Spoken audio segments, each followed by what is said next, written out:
ওই পুলিশ আপনার সেনাবাহিনী আর্মিদের দিকে যতটুকু ভয় করি, আর যদি কাল এর পেটে যদি 100 ভাগের 1 ভাগ ভয় যদি আমাদের অন্তর মধ্যে থাকতো, ওই বান্দা কোনোদিন নামাজ সারিরা ঘুমাইতে পারতো না। ঠিক কিনা? আমার দিলের মধ্যে এখন আল্লাহ ভয় নাই। আমাদের দিলের মধ্যে আল্লাহ ভয় আছে নাই? আমরা এমন ভাবে চলতেছি, আমরা দুনিয়ার ভিতরে আমরা এমন ভাবে আমাদের চলাফেরা, হ্যাঁ, মনে হয় এই বান্দার জীবনে বলতোই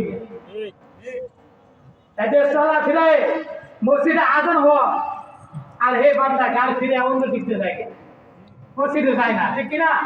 চিন্তা করে কেমন তার ভিতরে ভয় নাই। তখন আল্লাহ বলেন, তোমরা আমি আল্লাহকে ভয় করো, এমন ভয় করো, ভয়ের মতন তোমরা ভয় করো, তোমরা ভয়ের মতন ভয় করো। ওয়ালা তামুতুন্না ইল্লা ওয়া আনতুম মুসলিমুন। তোমরা খাঁটি মুসলমান হইয়া, তোমরা খাঁটি ইমানদার হইয়া তোমরা কবরে যাইও। খাঁটি মুসলমান না হইয়া তোমরা কেউ কবরে আসিও না।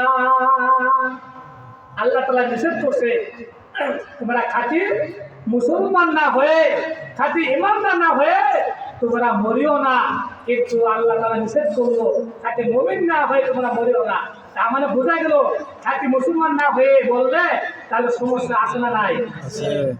তাহলে ভাই আমরা তো মনে করি আমাদের দাদা ছিল মুসলমান, আমার বাবা ছিল মুসলমান, আমি মুসলমানের ঘরে সন্তান, আমি মুসলমান।